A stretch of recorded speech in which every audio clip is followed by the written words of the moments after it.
Magandang umaga po sa ating lahat. Good morning po. Good morning, amen. Sa pagsisimula po natin sa ating service ngayong umaga, inaanyahan ko po ang lahat na tumayo.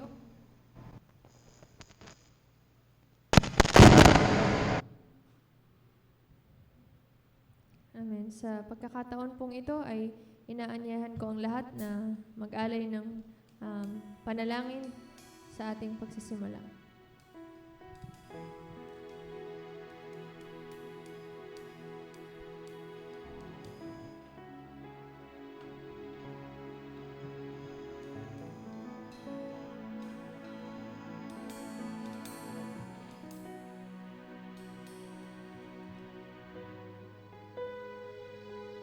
Hallelujah. Banal na Diyos, amang kataas-taasan. Pinupuri ka namin, O Diyos, at sinasamba. Maraming salamat, Lord, sa panibagong umaga na binigay niyo sa amin, Panginoon. Indeed, this is a blessing, Lord. It is a blessing from you, Panginoon, ang buhay na mayroon kami, Panginoon.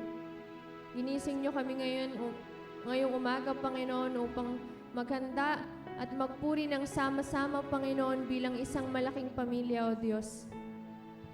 Lord, we ask forgiveness, Panginoon. Hindi kami nakaabot sa iyong panuntunan, Panginoon. Nasaktan namin ang aming kapwa, Panginoon, at marami kaming nagawa na maaaring hindi nakapagpangiti sa iyo, Panginoon. Pero salamat, Lord, that despite of those, Panginoon, ay nag-uumapaw ang pagpapala na aming natatanggap sa iyo, Diyos. Ang kapatawaran at pagmamahal, Panginoon, ay nag-uumapaw mula sa iyo, Diyos. Kaya, Panginoon, we invite you, Holy Spirit. Ikaw ang manahan sa bawat sulok ng sambahan na ito, Panginoon. Hallelujah, hallelujah. We pray, Panginoon, na ang puso, Panginoon, ng bawat isa ay iyong buksan, Lord.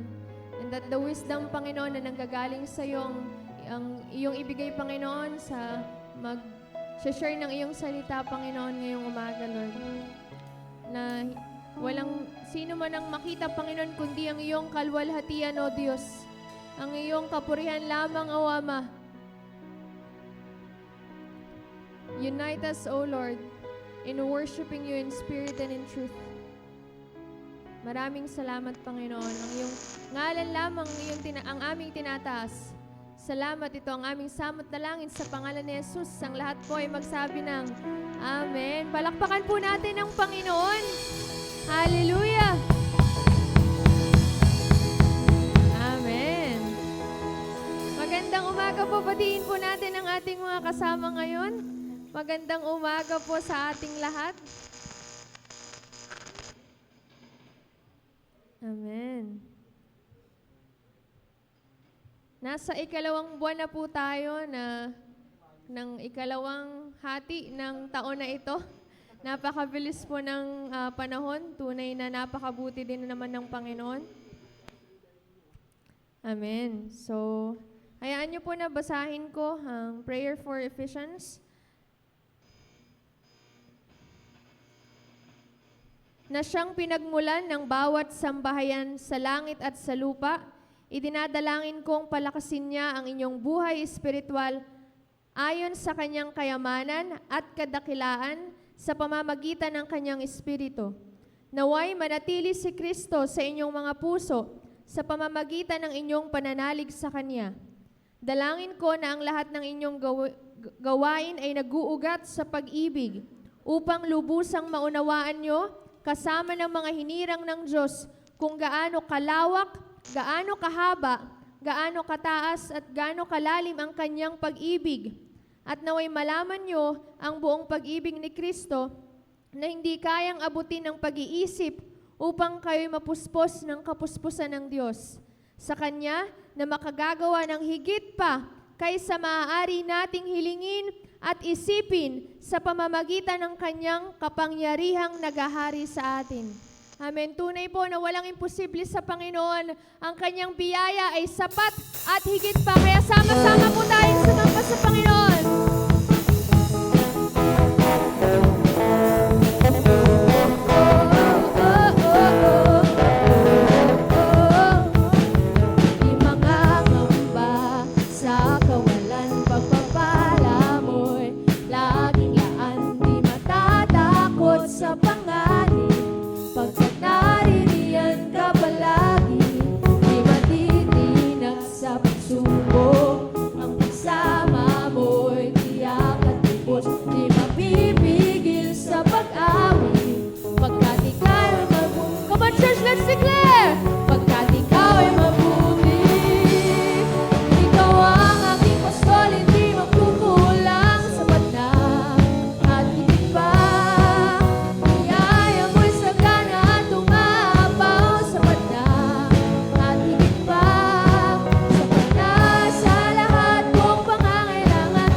napakabuti mo, Diyos.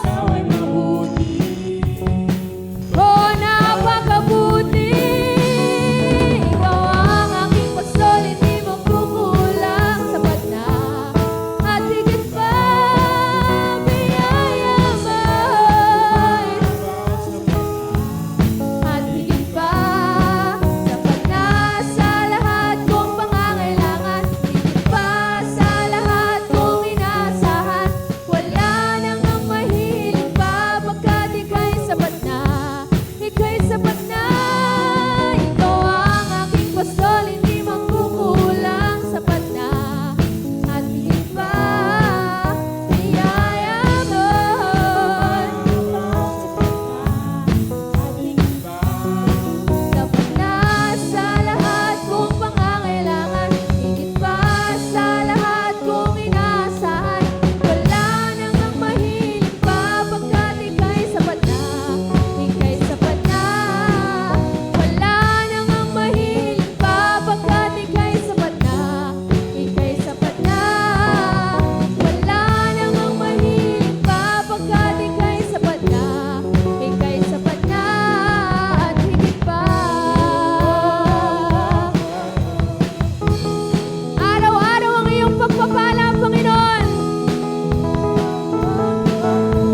pa rin, Panginoon, ang pupurihin. Anumang pagkakataon, anumang panahon ang dumaan sa aming buhay, Panginoon, sapagkat ang iyong bayaya ay walang katulad, Panginoon. Hindi kami karapat-dapat, Panginoon, ng iyong grasya, Panginoon, ng iyong pagmamahal. Pero salamat, Lord, dahil gano'n na lamang ang Diyos na aming sinasamba. Hallelujah, hallelujah. Great are you, Lord.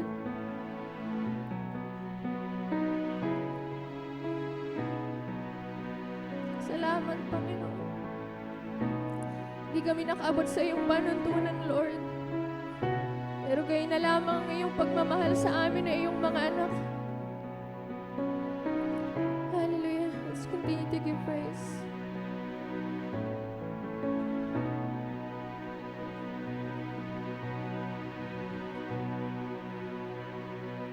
Habang hindi karapat-dapat, pagkukulan ng habag at wagas mong pagsinta. Habang walang kakayanang masuklian ka ng mabuti sa lahat mong ginawa. Niyakap mo ko sa aking karuhan. Inibig mo ko nang di kayang tumasan.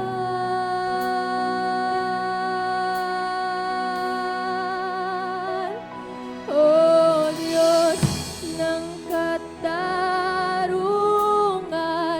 at katuwiran na kahit minsa'y di nabahira ng kabanalan, kalwalhatian. Salamat sa sukdulang biyaya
ikaw lamang,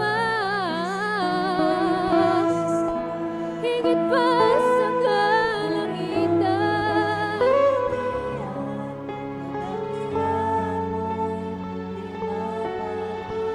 Pupurihin ka sa awit, oh Diyos, sa'yo lamang, tanging ikaw, oh Diyos.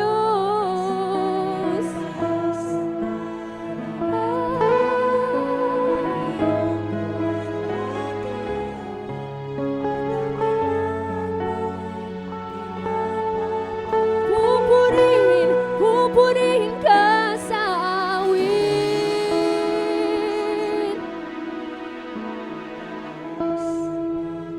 Pakinggan mo ang aming mga puso, O Diyos. Ikaw lamang ang aming itatanghal, Ama. Sambahin at dakila mong pangalan.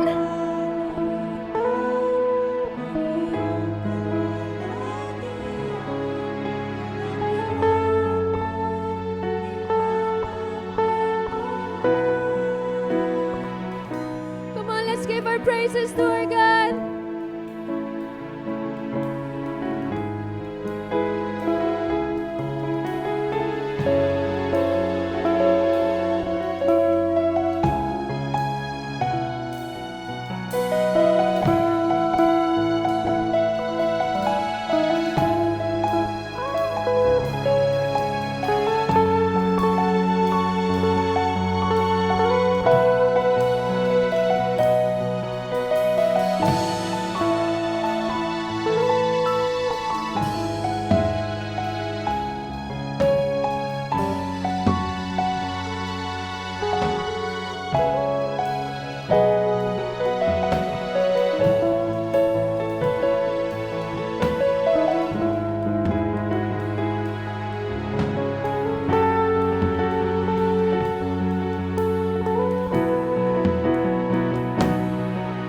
Pupurihin ka sa awit, itataas ang aking tinig, itatanghal sa buhay ko'y tanging ikaw, O Diyos.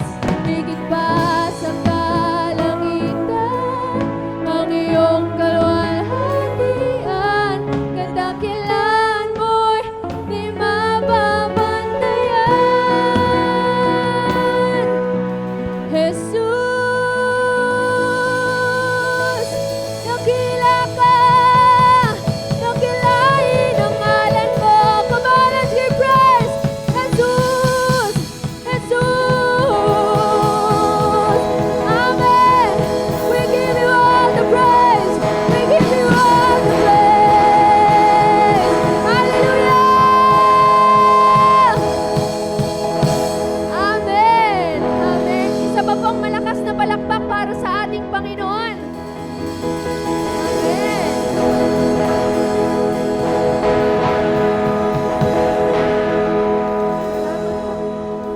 Natili po tayo sa presensya ng Panginoon sa ating pong pag-upo.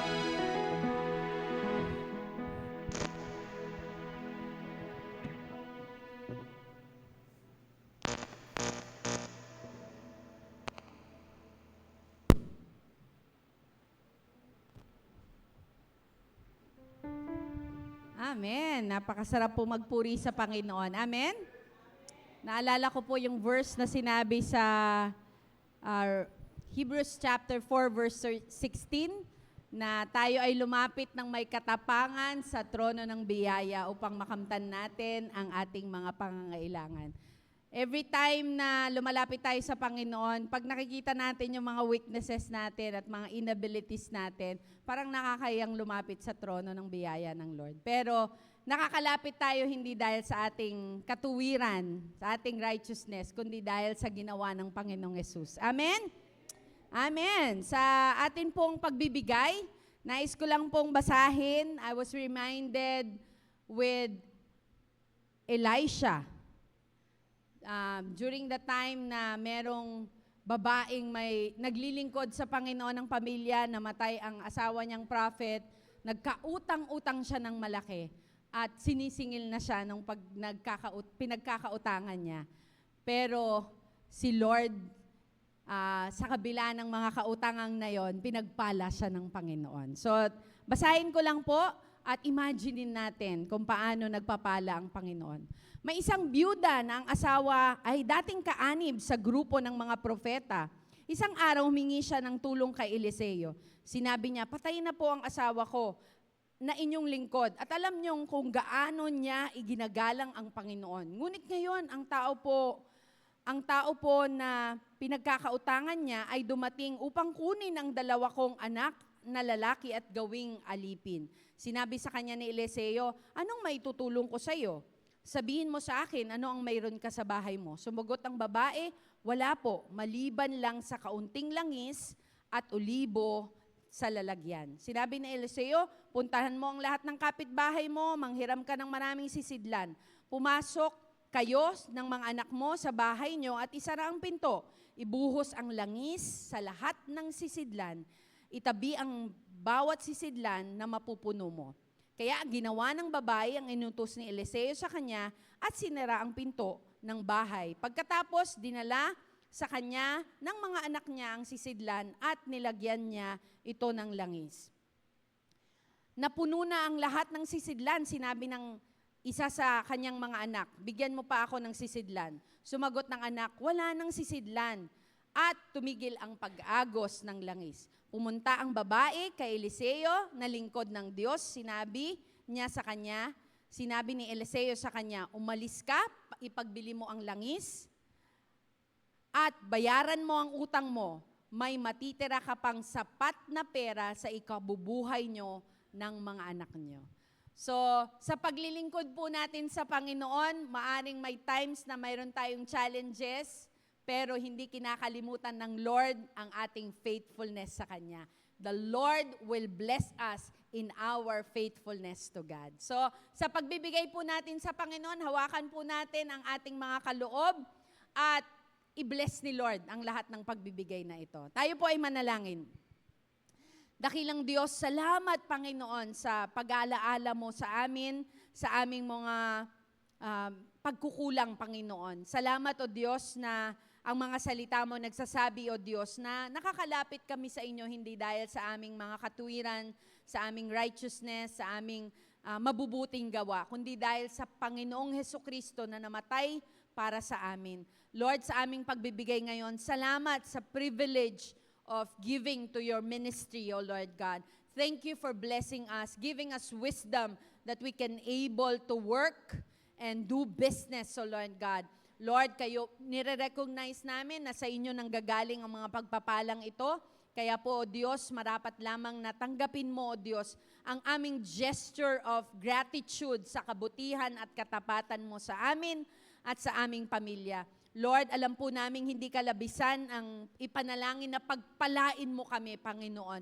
Dahil kalooban mo, O Diyos, na kami ay mag-abound, O God, as you have said in your word, O God, in John 10:10. You came to bless us abundantly, O God. Kaya po, Panginoon, we claim, O Lord God, whatever bandage, O Lord God, whatever difficulties that us are experiencing or our family are experiencing, we recognize that you are our blessor, O God. You never leave us and you never forsake us. Thank you so much. We give you all glory and praises, and may you consider this giving as a sign of our worship unto you, O God. Thank you, Lord. This we all pray in the mighty name of our Lord and Savior, Jesus Christ. Amen and amen. Purihin po ang Panginoon. So, habang tayo po ay nagbibigay, ay gusto ko pong i-welcome kung meron man po tayong mga bagong kasama. Kung hindi man, batiin niyo po ang inyong katabi. Baka kanina ay hindi po niyo yan nabati pa. Good morning! Okay, purihin ang Panginoon. So, quick announcements lang po para po mag-guide tayo sa mga activities po natin sa church. Meron po tayong UCY Olympics. Tama ba? Ano yung nauna? Sorry, hindi ko nakita. Ayan, leadership seminar. This is the leadership seminar. Meron na pong mga designated persons who are encouraged to attend sa seminar with Pastor Shin. Ako po ay excited for that. Darating po uli ang ating pong mga mentors from the US, si Pastor Shin in particular. So magkakaroon po ng leadership seminar. So let's prepare our hearts sa lahat po ng mga kasama dyan. Let's prepare our heart at nagtitrain po tayo para sa paglilingkod sa Panginoon. Then next. Yan. Men Outdoor Fellowship! Yan! Praise the Lord! Napaka-active po ng ating mga men. So, Outdoor Fellowship po on August 31 from 8 a.m. to 6 p.m. sa Sea Breeze Resort sa C6 po. So, lahat po ng mga tatay, mga kabataan, encourage nyo ang iyong mga tatay na sumama po doon, ha? Para maano tayo, ma-bless tayo. Kasi as they are serving the Lord, tayo pong mga anak at mga asawa ay napagpapala din. No? Purihin ang Panginoon. Next. Okay, likhawit. Marami pong composer sa church po natin. Mga kabataan, mga nanay, mga tatay. I know this is not, walang age limit, na? Everybody can join our project Likhawit, August 31 also. So, kasi holiday ba ang August 31? That's why. Okay. So, ang mga tatay, nandoon po sa fellowship at ang mga nais pong mag-attend from 8 to 5, it's a composition seminar. So, if you want, napakasarap pong awitin ng mga Tagalog, no? Tapos, lalo na po, pag sarili mong awit ng church po natin, yung inaawit natin. So, sa lahat po ng may gift of, or want to learn about how to compose song, you are all invited to join. Dito lang po yan gaganapin sa church. Ang registration lang po is 100 pesos.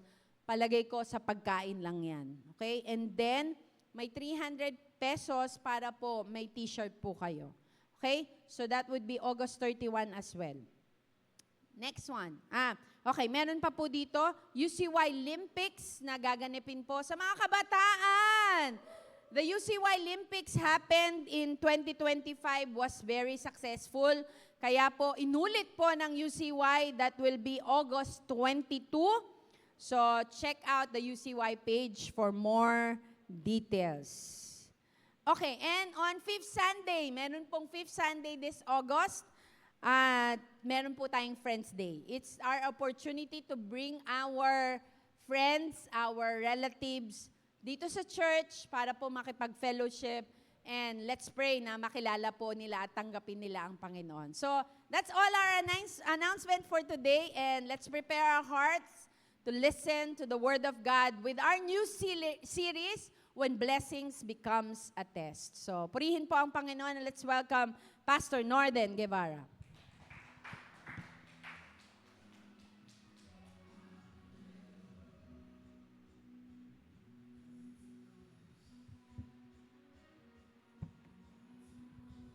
Good morning po sa inyo lahat. Ayun. So, ang dami nating ngayon, no?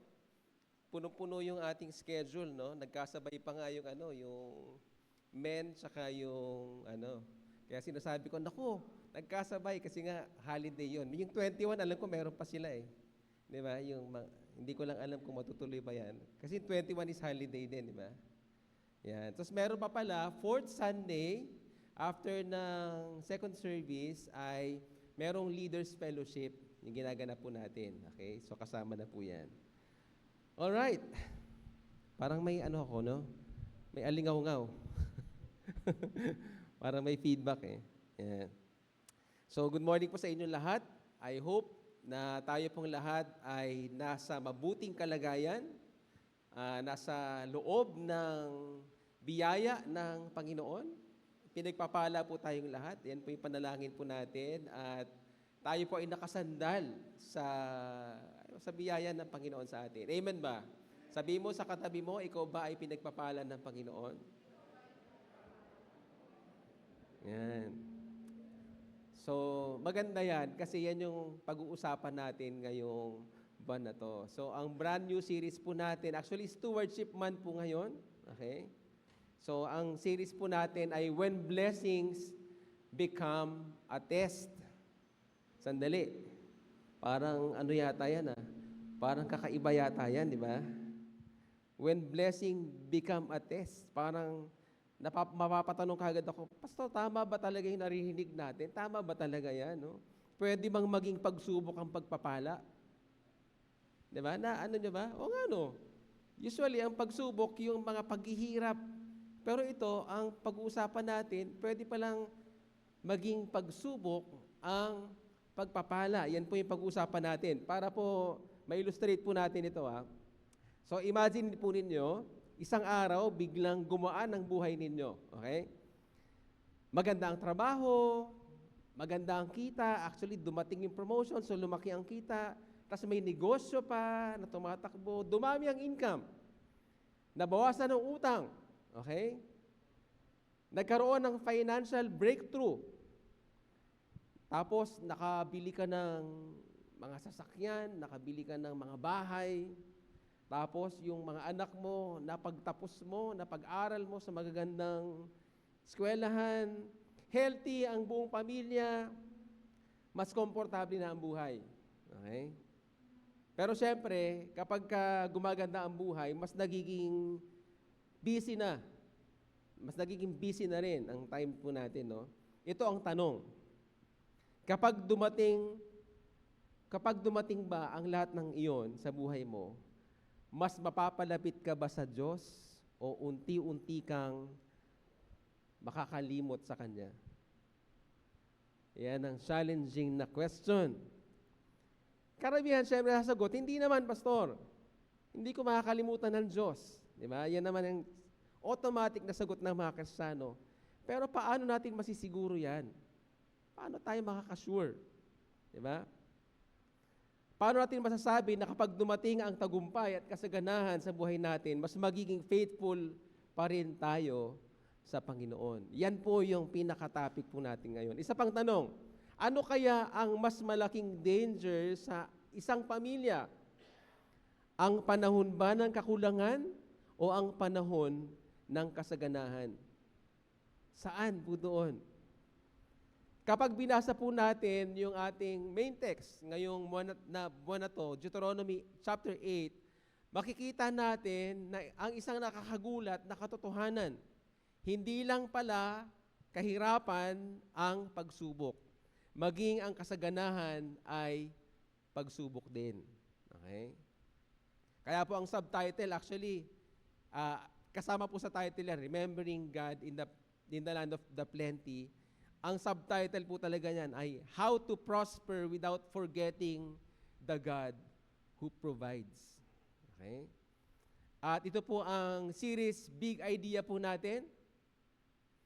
God graciously blesses His people with abundance, but every blessing is also a test of the heart. True prosperity is not measured by how much we possess, but by whether we continue to remember, trust, and honor God who provides. So ngayong umaga po, ang pinakaunang topic po natin, ang pinakaunang mensahe po sa series na ito, ang title ay The God Who Gives the Power to Prosper. Bago po tayo magpatuloy, manalangin po muna tayo. Maraming salamat po, aming Diyos Ama. Salamat, Lord, dahil ibinigay mo ang iyong anak doon sa krus para kami ay iligtas sa aming tiyak na kapahamakan, Panginoon. Salamat po, Lord, dahil kami ay nakakalapit, Panginoon, sa inyo ng diretso at sama-sama bilang church, Panginoon. Salamat sa gabay ng Banal na Espiritu sa amin, Panginoon, na kami ay nakakapamuhay, Panginoon, meron, Panginoon, biyaya at alam namin na kami ay pinagpapala, Panginoon, sa likod, Panginoon, ng kahirapan sa mundong ito, sa Pilipinas, Panginoon. Pero alam namin, Lord, na hindi nawawalay ang pagmamahal mo at pagpapala mo sa amin, Panginoon, at biyaya mo, Panginoon, sa amin, sa likod, Lord, ng aming mga pagkukulang, Panginoon, sa inyo. Kaya, Lord, marapat lang talaga na sambahin ka namin, pasalamatan ka, purihin ka namin, Panginoon.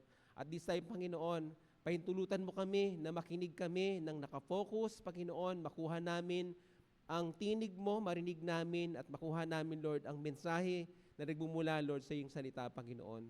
Maraming salamat po, Lord. Buksan mo ang aming mga puso at isipan, Panginoon, para hindi lang namin ito marinig, bagkus, Lord, talagang maisabuhay namin, Panginoon, at maging prinsipyo ito ng aming buhay, Panginoon. Maraming salamat po, Lord, sa pangalan ni Jesus. Amen. So the God who gives the power to prosper. So ang text po natin ay Deuteronomy chapter 8 verses 1 to 10. Pero sa susunod po ay ipipreach po yung susunod po na mga verses po dyan. Hindi po natin uubusin yung buong series po natin ngayon. No? Pero tinitingnan ko po, usually kasi 7 pages at 14 na size ng font. Pero ngayon, tinignan ko, naka-14 ako. So tutuloy-tuloy ko lang po ito. So ang main idea po ng preaching po natin ngayon ay ito. God is the source of every blessing. God's blessings are meant to deepen our dependence on Him and not to replace it. Hindi po papalitan. Okay? Papalalimin lang ng Panginoon ang ating dependence sa Kanya. Kaya tayo pinagpapala at hindi po natin ipapalit sa ating mga puso ang pagpapala. Okay?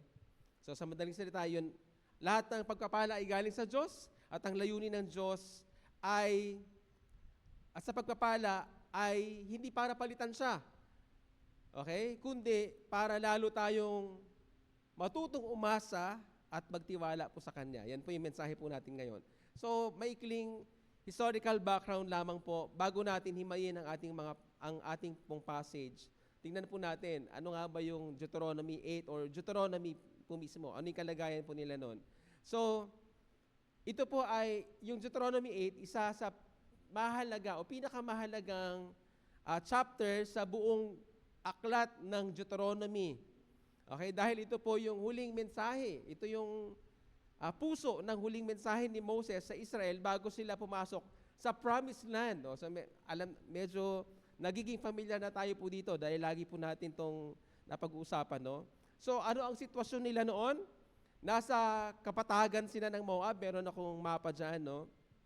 Para lang makita po natin na 40 years sila sa wilderness. Yan. Pwede namang dumiretso lang doon sa taas, pero bumaba pa silang ganyan, paikot-ikot sila. At naandun na sila sa pinakadulo. Okay? Nasa kapatagan sila ng Moab, sa silangang bahagi ng Jordan River. So ilang araw na lang, tatawid na sila at papasok sa Canaan o Kanaan. Lumipas na ang 40 years sa wilderness. Pag tingnan nyo, ang dami palang pangalan ng wilderness. Hindi lang pala siya isa, no? Iba't ibang lugar, iba't ibang pangalan po. Pero lahat po yun ay wilderness o ilang, no? At halos lahat po nang lumabas sa Egypt, namatay na silang lahat dahil sa kanilang paghihimagsik, pagre-rebelde po sa Diyos, no? Pinahintulot po yun na hindi sila umabot sa Promised Land. Kaya ang kausap po dito ni Moses ay hindi na yung unang generation, ang kausap po dito ay yung mga anak na, yung second generation, yung sumunod na generation. At itong generation na ito ay lumaki sa wilderness. Okay? Sa loob ng 40 taon, wala silang permanenteng bahay, wala silang sariling bukirin na pinagtataniman at nag-aani sila doon. Araw-araw silang umaasa sa Diyos para mabuhay sila. Okay? Pero yung kwento po natin ngayon, malapit na silang pumasok sa lupaing inilarawan ng Diyos bilang a land flowing with milk and honey. Isabihin, talagang sagana. Ang lupang ito, yung Promised Land, ay lupain ng kasaganaan. And by the way, ang salita pong Deuteronomy ay Greek word po yan na ang ibig sabihin ay second law. Okay? Ah, hindi dahil may bagong batas na ibinigay ang Diyos sa kanila o bagong tuntunin, okay? Kundi inuulit at ipinapaliwanag muli ni Moses ang covenant ng Diyos bago sila magsimula ng panibagong yugto ng kanilang buhay. Okay? Kaya sa Deuteronomy, okay? Parang sinasabi ni Moses, bago kayo maging successful, bago kayo yumaman, bago kayo managana, huwag ninyong kalilimutan kung sino ang nagdala sa inyo mula doon sa Ehipto, dumaan kayo sa wilderness hanggang nakarating kayo dito. Kasi papasok na sila. Okay? Ayan po ang dahilan kung bakit napakahalaga ng chapter na ito. Sa unang tingin, parang ang tingin natin ay ito ay tungkol sa pagpapala. No? Pero sa totoo lang, ang pangunahin na message po nito ay babala sa bagong generation. Bakit? Mas delikado ang prosperity kaysa poverty kung makakalimutan nila ang Diyos. Yan po ang mensahe. So sa Egypt, wala silang ari-arian. Sa wilderness, wala silang sapat na pagkain. Pero sa Canaan, magkakaroon sila ng lahat. At doon, darating ang pinakamalaking pagsubok nila.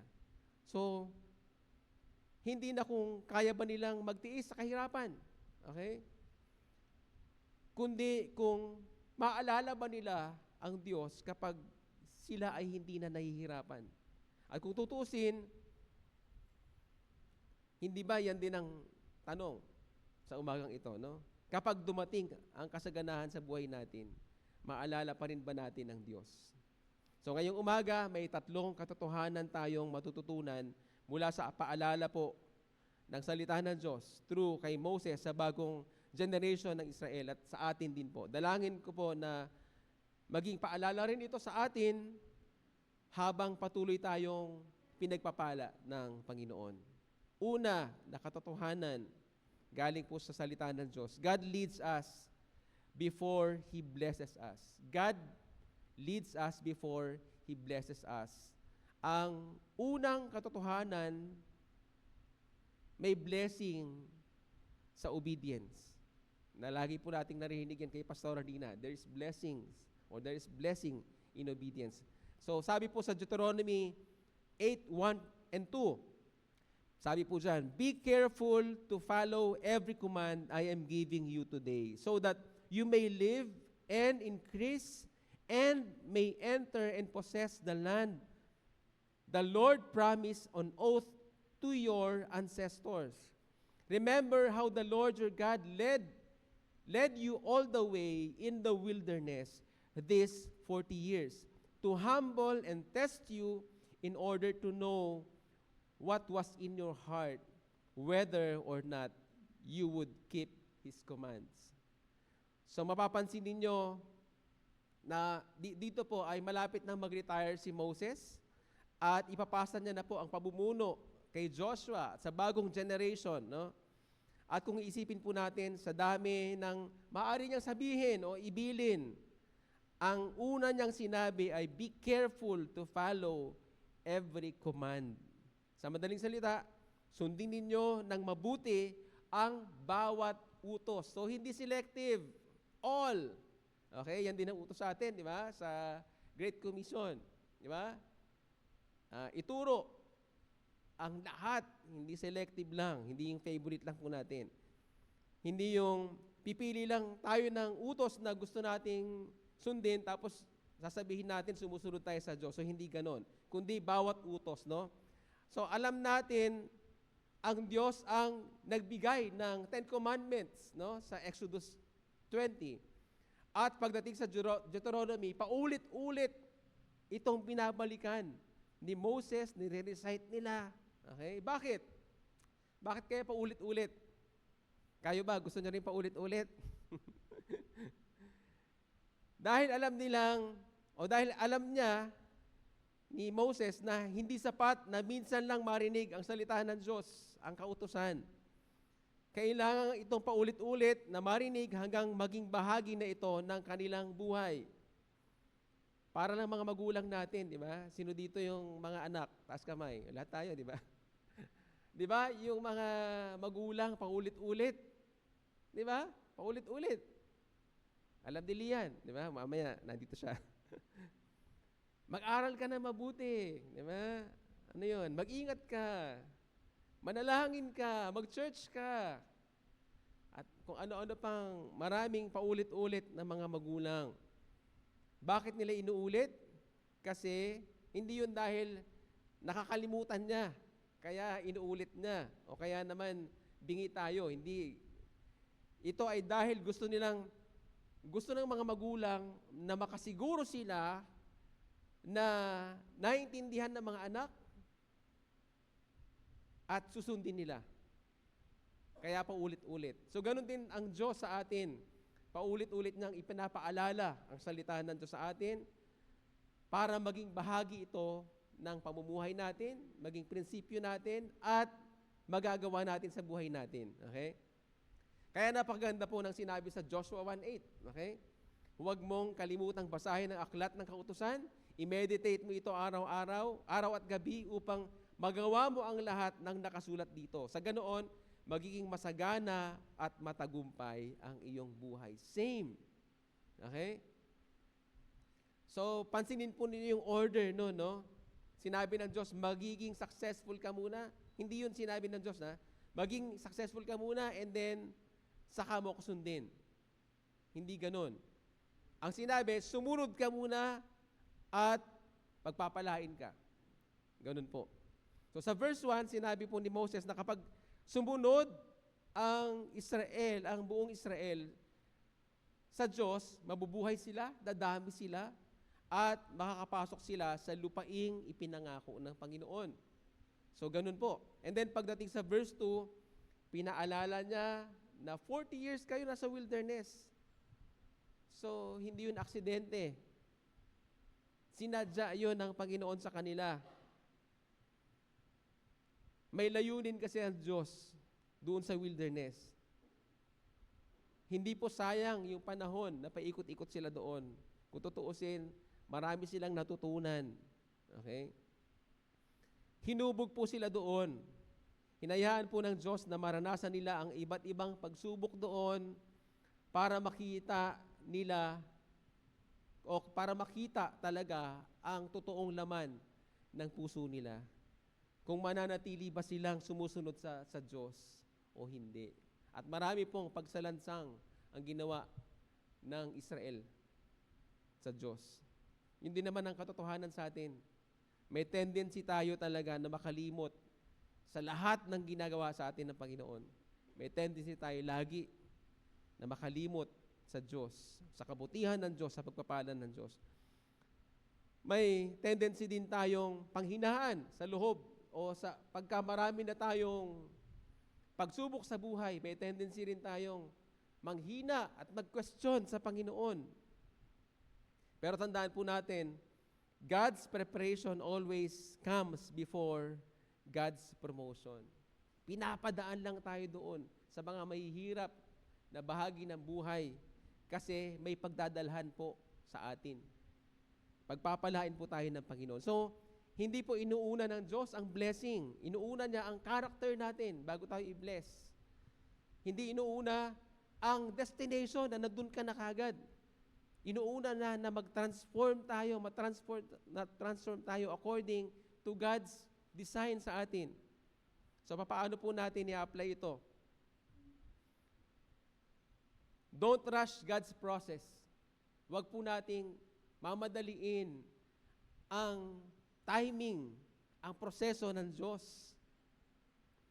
May mga bagay tayong matagal nang ipinapanalangin. Minsan naisip natin, Lord, bakit ang tagal? Lord, bakit hindi naman ito ang inihiling ko, pero ito ang binibigay mo?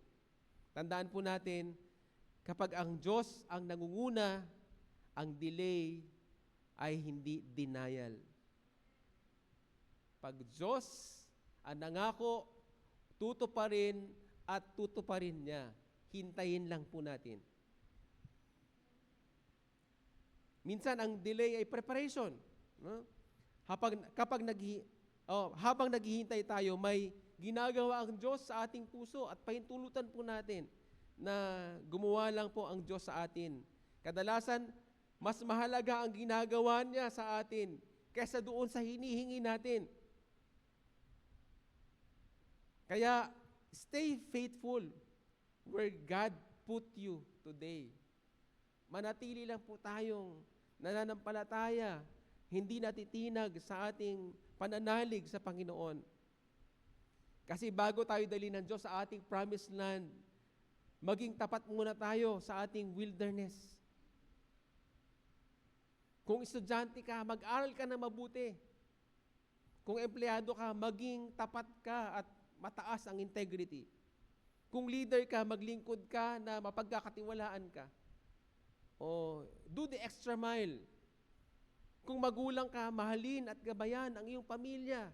Kasi yun naman ang bahagi natin sa susunod na generation. So tandaan po natin, faithfulness in the present prepares us for fruitfulness in the future. Ang gusto po ng Panginoon sa atin, maging faithful tayo. Pag naging faithful tayo, magiging fruitful tayo. Ano pa? Follow God one step at a time. Huwag pong mamadaliin talaga, no? Sila, in 40 years, araw-araw na ginagabayan sila ng Diyos. Hindi niya ipinakita yung buong journey nila, walang mapa, walang GPS, walang Google Map, walang blueprint. Hindi niya ipinakita ang buong journey. Pero sila ay pinapalakad ng Panginoon one day at a time, one step at a time. At ganun din po ang ginagawa niya sa atin ngayon. Hindi natin alam kung anong mangyayari bukas, kung narito pa tayo. Pero ang gusto ng Panginoon, kahit anong mangyari, sumusunod lang tayo sa Kanya, nananalig lang tayo sa Kanya. Kaya ang kailangan lang nating gawin ay patuloy na sumunod sa direksyon ng Diyos sa ating buhay. Kung saan tayo pinapahakbang ng Panginoon, dun lamang po tayo hahakbang. Kung ano po ang kalooban ng Panginoon, yun lamang po dapat ang ating sinusunod at ginagawa. Kung saang nangunguna sa ating buhay, makakatiyak tayo na dadalhin niya tayo sa promised land na ihinanda sa atin ng Panginoon. Dahil ang Diyos na nangako ay tapat at tutuparin niya ang kanyang pangako sa atin. Pangalawang punto, God provides what we truly need. God provides what we truly need. Kung yung una kanina, God leads us before He blesses us. Ang pangalawa naman, God provides what we truly need. Alam ng Diyos ang tunay na pangangailangan natin, higit sa pagkakaalam natin sa pangangailangan natin. Kaya, yung totoong pangangailangan natin ang ibinibigay sa atin ng Diyos. Sabi sa Deuteronomy 8:3-6, He humbled you, causing you to hunger, and then feeding you with manna, which neither you nor your ancestors had known, to teach you that man does not live on bread alone, but on every word that comes from the mouth of the Lord. Pansinin ninyo ang ginawa ng Diyos. Una, hinayaan silang magutom. Nako, yung mga anak natin, ayaw nating magugutom, di ba? Pero ang Diyos, hinayaan muna silang magutom. Pagkatapos, siya rin ang nagpakain sa kanila. Ang ipinakain na strange sa kanila. Hindi nila alam kung ano yun. Bread from heaven. Parang ang sarap na bumili sa bakery na gano'n ang pangalan, di ba? Bread from heaven. Pero hindi nila alam kung ano yun. First time nila matikman ng mana. Ang Diyos ang nagpakain sa kanila. Tinapay na hindi nila natikman sa buong buhay nila. Pero yun, in 40 years, yun ang pagkain nila. Siyempre, meron silang meat. Ang meat nila, yung quail, pugo. Ano ba? Itlog ng pugo ba? Yung pugo mismo, di ba? Okay? Siguro kasama na itlog ng pugo, no? Yun ang kinakain nila sa gitna ng desyerto. Alam ng Diyos ang pangangailangan nila. Alam ng Diyos ang pangangailangan natin. Kung gusto ng Diyos, pwede naman silang bigyan ng masasarap na pagkain during the journey ng 40 years. Tama? Pwede ngang, ilan, 40 days nga lang daw, pwede na makarating doon eh. Pero umabot ng 40 years, no? Pwede niyang ibigay lahat ng gusto nila, lahat ng pangangailangan nila. Pero bakit mana? Bakit kailangan pang magutom sila? Dahil may gustong ituro ang Diyos na mas mahalaga kaysa sa pagkain. Naalala nyo tuloy, no? Di ba? Yun din ang sinabi ng Panginoong Jesus. Kinote niya yan eh. Nung siya ay tinutokso ng Diablo. Man shall not live by bread alone, but by every word that God proceeds.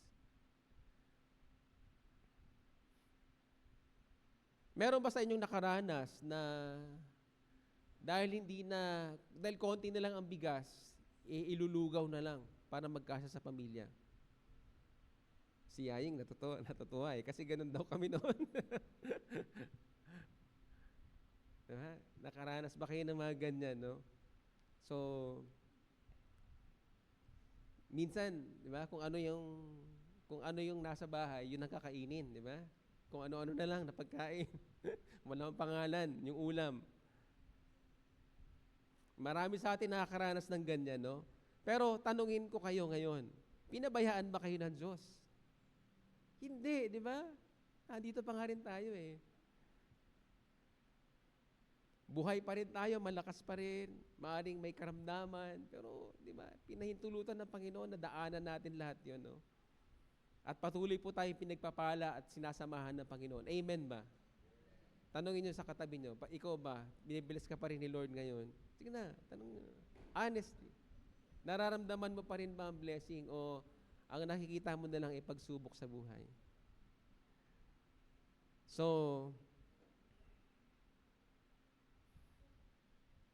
ang tanong po dito, bakit ginawa iyon ng Diyos sa Israel? Ang sagot ay nasa verse 3, to teach you that man does not live by bread alone, but by every word that comes from the mouth of God. So, ibig sabihin, may bagay na mas mahalaga kaysa sa pagkain. Yan din yung sinabi ng Panginoong Jesus, di ba? Mas mahalaga kaysa pera. May mga bagay na mas mahalaga kaysa anumang material na bagay. Iyon ay ang ating relasyon sa Diyos at ang pagtitiwala natin sa Kanya. Gusto ng Diyos na matutunan ng Israel na ang buhay nila ay nakadepende hindi sa pagkain, nakadepende sa Diyos.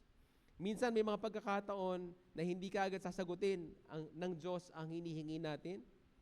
Hindi dahil hindi niya tayo mahal, kundi dahil gusto niyang matutunan natin na umasa muna sa Kanya bago sa Kanyang ibibigay na pagpapala. Sabi po sa verse 4, your clothes did not wear out and your feet did not swell during these 40 years. Hindi po naluma ang kanilang sandalyas, hindi naluma ang kanilang damit. 40 years. Amazing. Himala yun, no? Araw-araw silang binibigyan ng Diyos ng sapat na kailangan nila. So, ipinapakita po dito na sa mga simpleng bagay, tapat po ang Diyos. Hindi kailangan branded, no? Paulit-ulit lang. Mas madali nga yun, di ba? Paulit-ulit na yung damit. Di ba?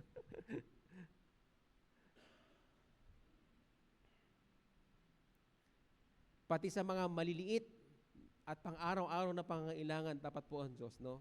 Parang sinasabi sa kanila ng Diyos, hindi nyo kailangan ang lahat ng gusto ninyo. Ang kailangan nyo ay ako lamang. Yan. So sa verse 5, inihilin tulad naman ang Diyos na katulad ng isang ama. As a man disciplines his son, so the Lord your God disciplines you.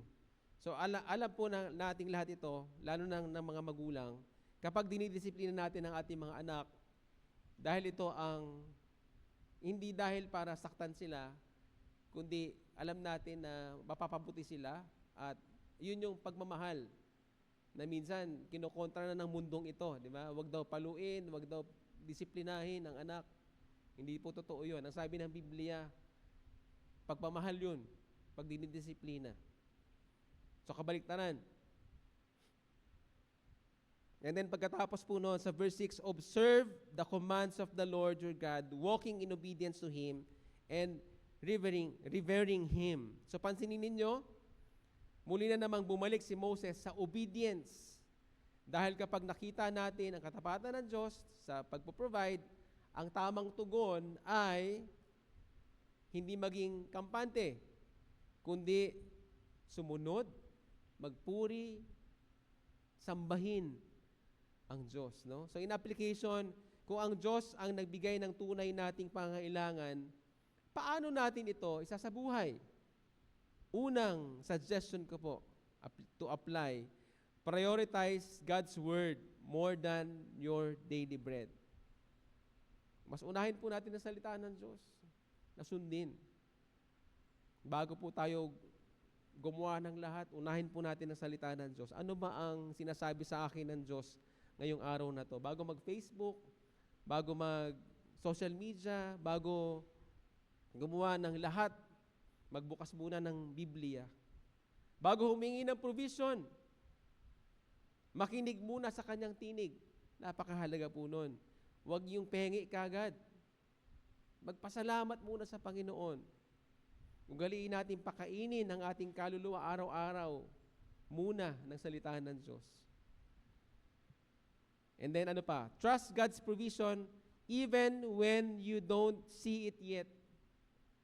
Kapag may financial pressure, kapag may problema sa pamilya, kapag may pangangailangan po sa ministry, natural na mag-aalala po tayo. Pero huwag magpanik, huwag gumawa ng maling paraan para lang makuha ang gusto. Sa halip, manalangin. Patuloy na gawin ang tama at maghintay ng may pananampalataya. So tandaan po natin, God may not always provide early, but He is never late. Nadidelay, pero hindi late yun. Laging tama po ang timing ng Diyos. Ano pa? Be grateful for what God gives, not just what you want. Madalas ang panalangin natin ay, Lord, bakit hindi mo pa ibinibigay ang gusto ko? Pero baka gusto nating baguhin ang tanong natin, Lord, ano ang ibibigay mo sa akin ngayon na dapat kong pasalamatan? Lord, ano ba ang ibinibigay mo sa akin na dapat kong pasalamatan? Kapag natuto tayo magpasalamat sa maliliit na biyaya, ng mga bagay, mga pagpapala, mas lalo nating makikita ang kabutihan ng Diyos sa araw-araw. Pag pinapansin natin yung mga maliliit na bagay na binibigay ng Diyos, mas na-appreciate natin yung mas malalaking bagay. So, nakita po natin na God leads us before He blesses us at God provides what we truly need. Pero may isa pang magandang katotohanan. Hindi plano ng Diyos na habang buhay manatili ang kanyang mga anak sa wilderness, no? May hinihanda ang Diyos na maganda na bahagi. At yan ang makikita natin sa huling point. God brings us into places of plenty. God brings us into places of plenty. Hindi lang po, puro kahirapan ang pinaparanas ng Diyos sa atin. Darating din ang panahon ng kasaganaan. Sa Deuteronomy 8:7-10, for the Lord your God is bringing you into a good land. Napakaganda po ng description, no, ng promised land. Hindi ito simpleng lupain. Inisa-isa ni Moses doon sa verse pag binasa po ninyo. Ano-ano yung makikita doon, no? Sa English, meron sa Tagalog, may bukal ng tubig, may batis, may matabang lupa, may trigo, cebada, kung ano man yan. Mga crops yan, di ba? Mga grains. May igos, may granada. Hindi po ito yung sumasabog, ha? Bunga ito. May olive oil. Naku, naalala ko si Pastora Perla. Kapag nagbibigay ng olive oil galing sa Morocco, di ba? Ano yon? High grade, premium yon, di ba? May pulot pukuyutan. Okay? So, sabi po sa verse 9, you will lack nothing. Ganun. Talagang wala kayong magiging kulang. So, isipin ninyo ang kausap ni Moses.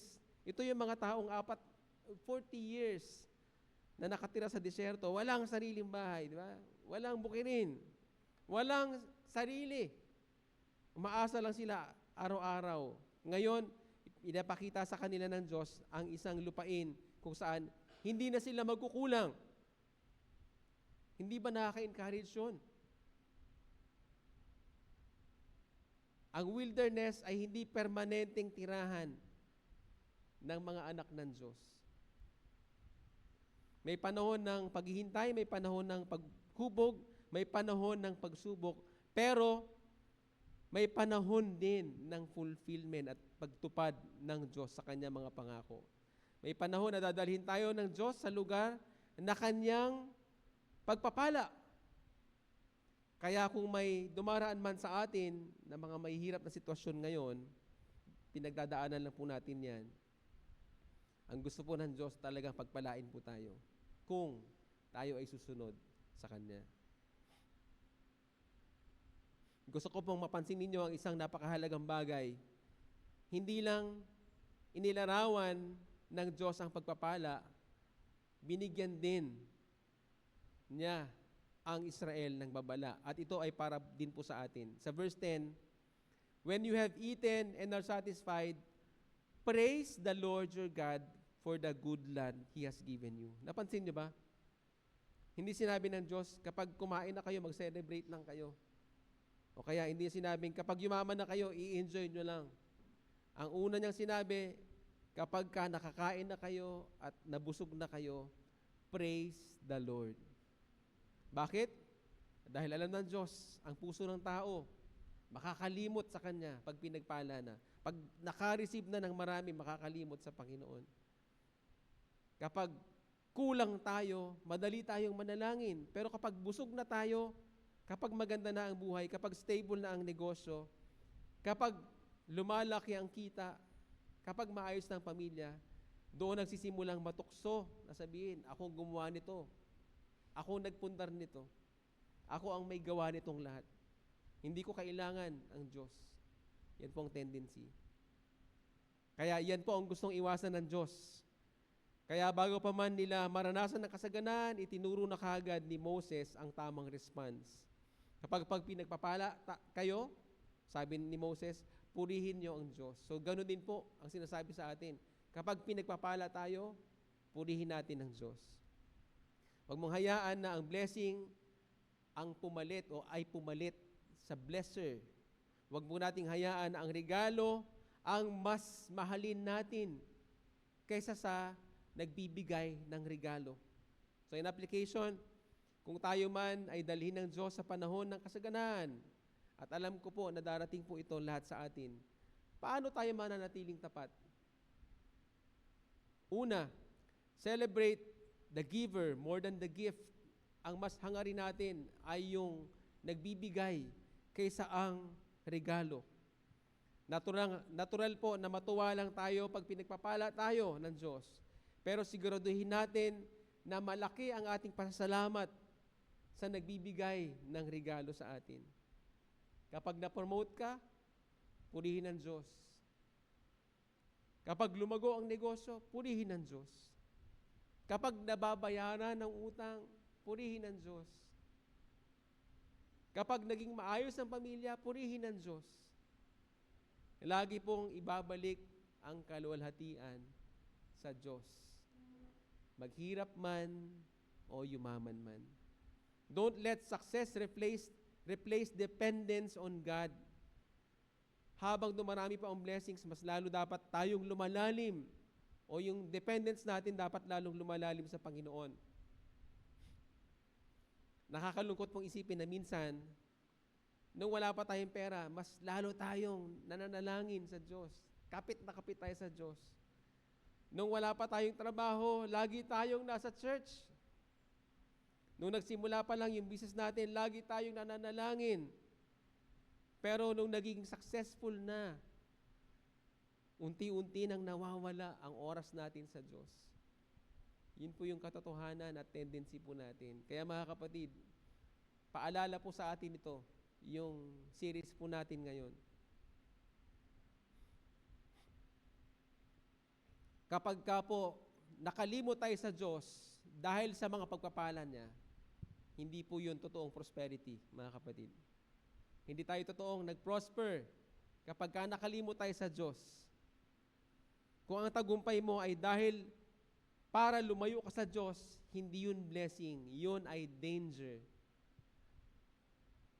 Kaya po, use God's blessings to honor God and bless others.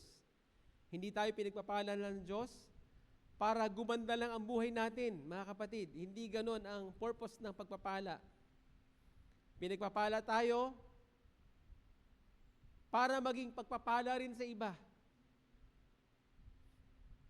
Ang buhay na ibinigay niya, pwedeng maging pagpapala sa iba. Kunwari, may bahay ka na napundar. Pwede ang pagpapala sa iba. Mag-Bible study ka dun. Di ba? Ang sasakyan, pwedeng gamitin sa ministry. Di ba? Ang trabaho, pwedeng maging mission field. Ang negosyo, pwedeng maging instrumento para masuportahan ang gawain ng Panginoon. Kapag ang blessing ay ginagamit para sa kaluwalhatian ng Diyos, mas lalo pa niya itong pinagkakatiwala po sa atin. So in summary,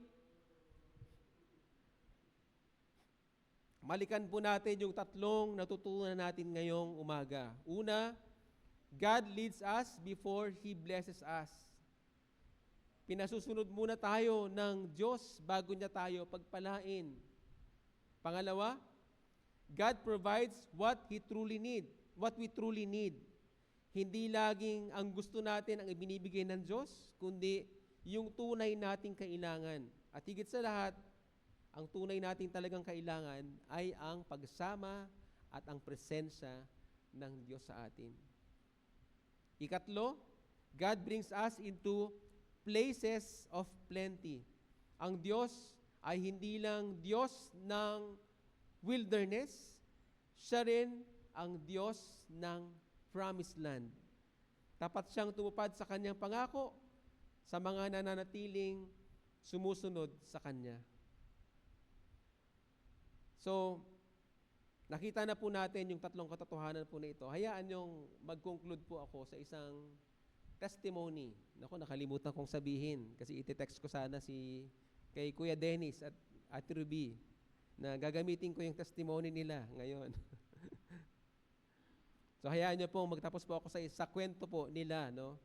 Marami po sa inyo nakakilala kay Brother Dennis at Sister Ruby at sa anak po nila na si Denise. Dati po silang mga leaders po ng church na ito, no? Sino pong nakakilala sa inyo? Mag-amen. Okay. Yung iba po, papakilala ko po sila sa inyo. Sila po ay mga dating leaders po ng church na ito. Kapatid po namin ni Ate Yaying, Ate Lilian, si Kuya Dennis, no? At inspiration siya noon sa music ministry kapag commitment na pag-uusapan kasi pag may practice, kahit malayo yung kanyang trabaho, sisikapin niya dumating dito sa practice kahit late. Hindi siya liliban po doon, no? So, marami po siyang kwento ganun siguro talaga pag matanda na, no? Maraming kwento, hindi maubusan ng storya. No, pag mag-DBS po kami doon every Sunday, ang dami niyang kwento. Kaya ang haba ng usapan namin. Inaabot kami ng gabi. Dahil marami siyang storya, no? At madalas po binabalikan niya yung buhay namin noon at yung buhay nila na mag-asawa, na pamilya noon. Kinikwento niya na hindi talaga madali ang buhay. Alam naman natin yan, di ba? Hindi naman talaga madali ang buhay. Dumaan naman tayo sa lahat sa hirap, di ba? Habang nag-aaral siya, ito yung lagi niya kinikwento, habang nag-aaral siya, pinagkakasya niya yung pamasahe. Kasi kulang talaga, walang extra, no? Hindi pwedeng mahulugan ng barya, no? Hindi na makakauwi. Minsan nga, talagang wala na. Kunyari, nagpa-Xerox, wala nang pamasahe pa uwi. So mag-iisip na siya. Ang gagawin niya, maghahanap siya ng classmate, sasabay siya. Sasabihin niya, wala akong barya eh. Pwede, bayad mo muna ako. Discarding, mga ganun ba? Tapos, ano ba? Pag walang-wala talaga siya, ang mga diskarte niya, magtutulog-tulugan daw siya para hindi magbayad sa jeep. Tapos may, di ba yan, pakiabot. Akala, yun ang bayad niya, di ba? Mga diskarte pa sa buhay, no? Natatawa na lang siya. Tapos, tumatanggap siya ng typing jobs. Kasi noon, meron kaming typewriter, so tatanggap siya. Mabilis na mag-type eh. So, ganun yung mga extra income niya para magkaroon pang may pandagdag sa pamasahe. Yung kapatid ni tatay, may tindahan dyan dati sa baba, di ba Yaying, no? May tindahan dyan. Kung kilala nyo si Manay Ditas, okay? Nanay na yon. So, pag wala siyang pamasahe, sinasabi ni nanay, wala akong maibibigay sa'yo. Ang gagawin niya, magkukunwari siya na, inutusan siya na humiram muna ng pera doon sa tindahan at babayaran. Pero wala nang, wala nang balikan yun. Ganon yung mga diskarte niya. Ako, hindi ako masyadong madiskarte. Sila kinakatapos. Ako, hindi tuloy ako nakatapos. Di ba? So siya, nakatapos po siya ng, kasi dinidiskarte talaga niya yun. So, marami siyang naalala na mga masasakit na alaala. Nako, kaya nga pag makausap niya siya, baka minsan negative siya, di ba? Kasi yun na nga, marami siyang naalala na masasakit. At ito po yung pinakatumatak sa akin sa mga kwento niya, no? Ang sabi niya, kahit kailan, lahat ng napagdanasan na yon, kahit kailan, hindi sumagi sa isip naming talikuran ang Panginoon. Ganun. So, dumaan sila. Nung mag-asawa na sila, dumaan din sila sa matitinding pagsubok. Naranasan nila ang wilderness sa buhay nila. Pero hindi po sila bumitaw sa Diyos. At alam po natin ngayon kung ano po yung nangyari sa kanila. No? Pinagpala po sila ng Panginoon. Si Ate Ruby ay na-promote, naging HR manager ng Continental sa Laguna. So talagang naging well-off sila, no? Yung marami silang resources, no? Napag-aral po nila si Denise sa magandang eskwelahan talaga. Mahal na course. Tapos napag-aral pa nila sa ibang bansa ng maikling panahon, no? Ngayon, retired na sila. Maaga pa, hindi pa naman 60 si Ate Ruby, pero nag-retire na siya na maaga. So, isipin, kaya, di ba? Kaya na nila. Nag-retire na maaga eh. Di ba? So may bahay sila, marami silang, actually hindi lang isa eh. Meron pa silang mga properties, may mga sasakyan sila, tapos may farm sila. Lately, feeling nila magiging marunong din sila sa pagpa-farm, sa pagtatanim. May ganun sila. So sa madaling salita, dinala rin sila sa kanilang land of plenty ng Panginoon, no? Pero ang mas maganda po sa lahat, hindi po yung napundar nila. Ito po yung sinabi po nila sa amin. Ang sabi nila, may hinahanap pa rin kami. May hinahanap pa rin kami. Hindi pa rin sila satisfied. Ano ba yung hinahanap nila? So marami silang natenda na churches sa Laguna, nagpaikot-ikot sa mga mega churches po doon. After nilang lumipat po, umalis po sa church na matagal po sila doon, nagpalipat-lipat po sila. Pero ang sabi nila, parang ang hinahanap pa rin namin ay yung klase ng worship, klase ng fellowship at ministry na nararanasan na sa SBC. Yun. Kaya kahit na nag-attend sila sa mega church, kahit na ino-ofera na sila na mag-member na kayo dito, gagamitin kayo ni Lord dito, hindi po nila nakalimutan yung church, ang SBC. Okay? Kaya po nung humiling sila nung March na magkaroon ng gawain po doon, hindi po ako nagdalawang isip. Nung April kagad nagsimula na yung gawain po doon. No? At ngayon po, actually may picture po yan eh. Ngayon, unti-unti po nang nakikita po ang ginagawa po ng Panginoon doon. Nung last Sunday, ginawa po naming morning ang gawain po doon kasi naggawa po kami ng isang kids event para ma-attract po namin yung mga bata doon, mga kabataan at yung mga magulang po nila. At yan po, 17 na mga kids and teens, and then meron pong 5 parents ang umattend doon. Unang kids event po namin, yung isang unang malaki, kasi every Sunday ay DBS lang man po kami, tapos gumawa po kami ng ganyan. So, purihin po ang Panginoon kasi sila mismo yung nag-invite sa kanilang nagbahay-bahay. Nagbahay-bahay sila doon sa kanila. So, alam niyo naman si Kuya Laki, di ba? Masungit yun, di ba? Pero yun, kasama siya doon na nag-invite, nag-flyer sila, nagbigay sila ng invitation, at yan po yung pumunta. Okay? So, napakaganda po ng sinimulan po nating gawain po doon. Sila po ay outreach na po natin, no? At ilan po sa mga isinama ko po dyan ay mga kids ministry po natin. May 2 po akong kids ministry na kinuha. Tapos kami, si Lee, si Leah, si Mami Yang, yan. Tapos si Rilen, saka si Kenneth ang sinama ko po doon, no? So, maganda po, napakaganda po. Tuwan-tuwa po sila. Kitang-kita po natin na very satisfied sila doon sa ginawang program po doon. Wala pong hinihingi ang church na ito. Okay? Gastos po nila yun lahat. Okay? So, dahil po ang Diyos ay tapat sa kanilang wilderness, sila po ay binigyan naman ng promised land ng Panginoon. At ako na nga lang po ang pumipigil sa kanila kasi sabi nila, pag dito sa backyard namin, kasi doon lang sa likuran po ng bahay nila, sabi nila, baka mas marami tayong ma-attract ng mga pwede mag-attend. Meron kami inaay na pwesto dito sa bandang labas, sa harapan lang, na walang umuupa na mga studio unit, ganyan. Gusto nilang umupa. Ako na lang pumipigil sa kanila. Sabi ko, hindi, momentum muna tayo. Kayo muna ang i-ready natin. Kasi hindi naman ako ang magiging pastor doon.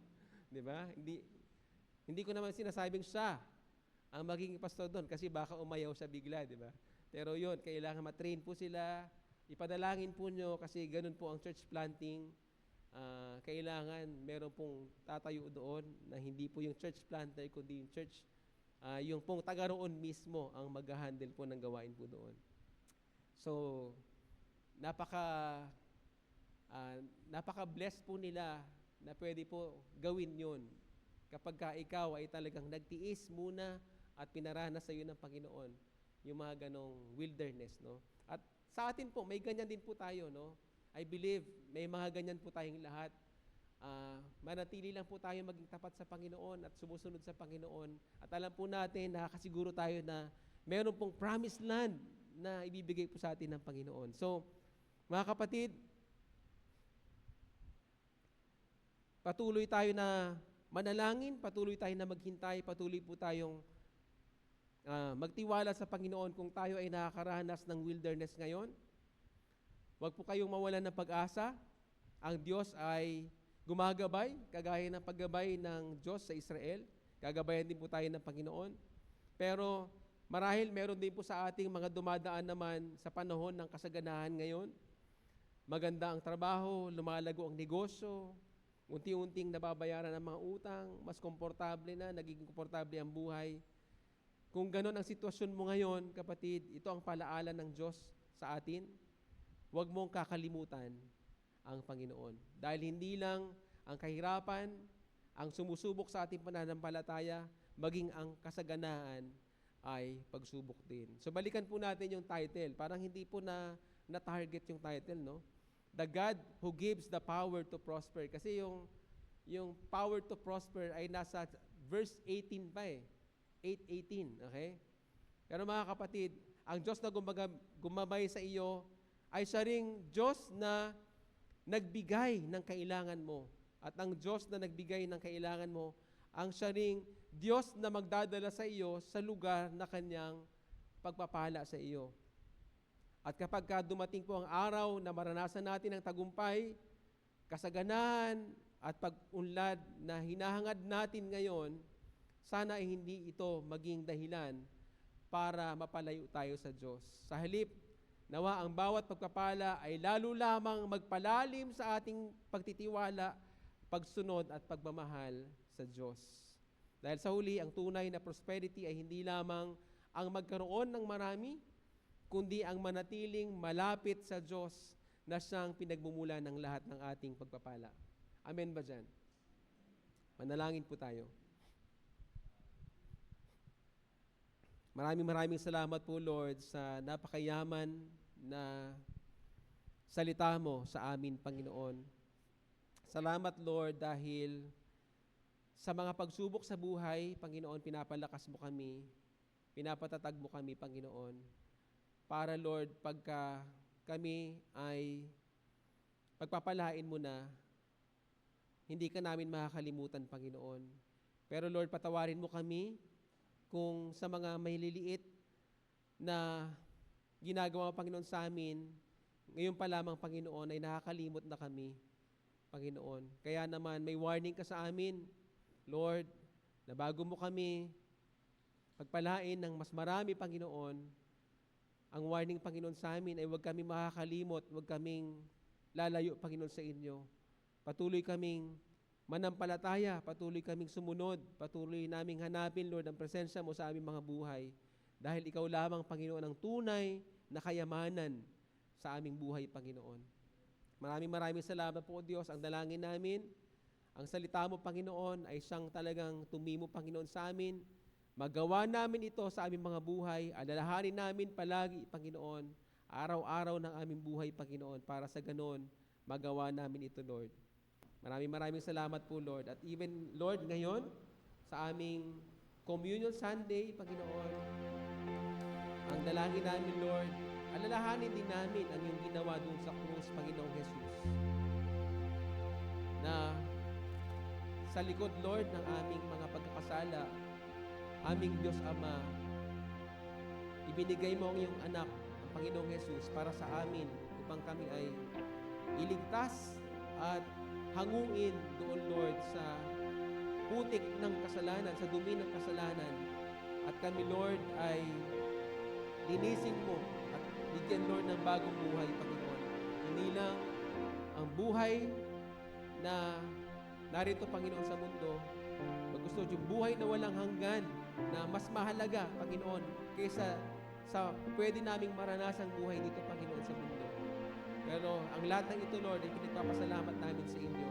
At sa pagkakataong ito, Lord, aalalahanin namin ang iyong pagkamatay doon sa cross, Panginoong Jesus, ang iyong muling pagkabuhay, at ang promise mo, Lord, na babalik ka at kukunin ang mga naging tapat, Panginoon, sa inyo. Dalangin namin na makasama kami doon, Lord, sa mga magiging tapat, Panginoon, sa inyo. Maraming salamat po, Diyos, sa pangalan ni Jesus. Amen. Tawagan ko na po ang ating mga ushers at pwede na pong i-distribute ang emblems at awitin po natin ang awit na ito.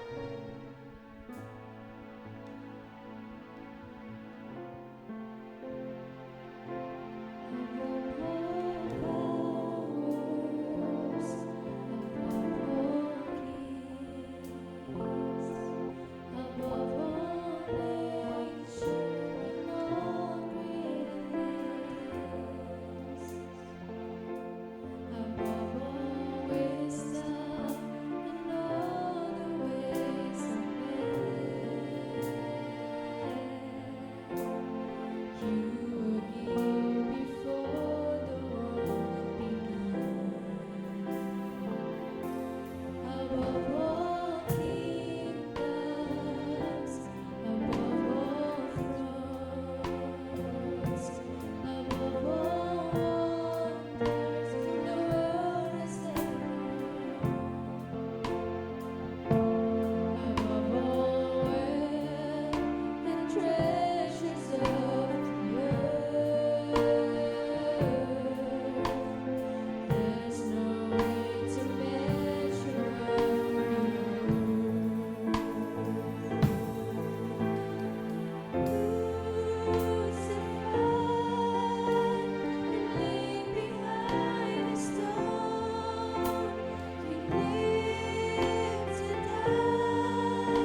Invite ko po kayong tumayong lahat para sa ating banal na hapunan.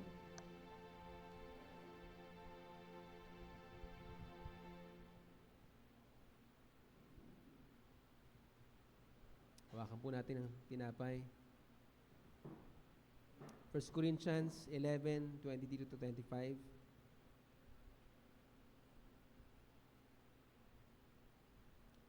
Sapagkat ito ang turo na tinanggap ko mula sa Panginoon at ibinigay ko naman sa inyo noong gabing siya'y ipagkanulo, ang Panginoong Hesus ay dumampot ng tinapay, nagpasalamat at pinagpirapira sa iyon at sinabi, ito ang aking katawan na inahandog para sa inyo. Gawin ninyo ito bilang pag-alaala sa akin. Sabay-sabay po natin kainin ang tinapay.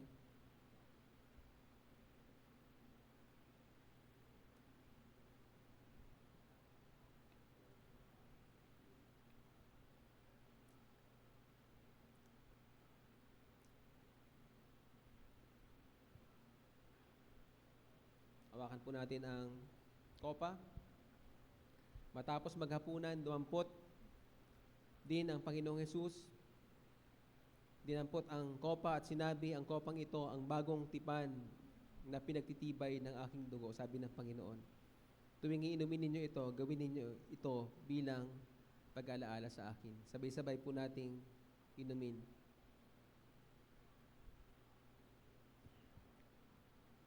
Salamat po tayo sa Panginoon ng sama-sama.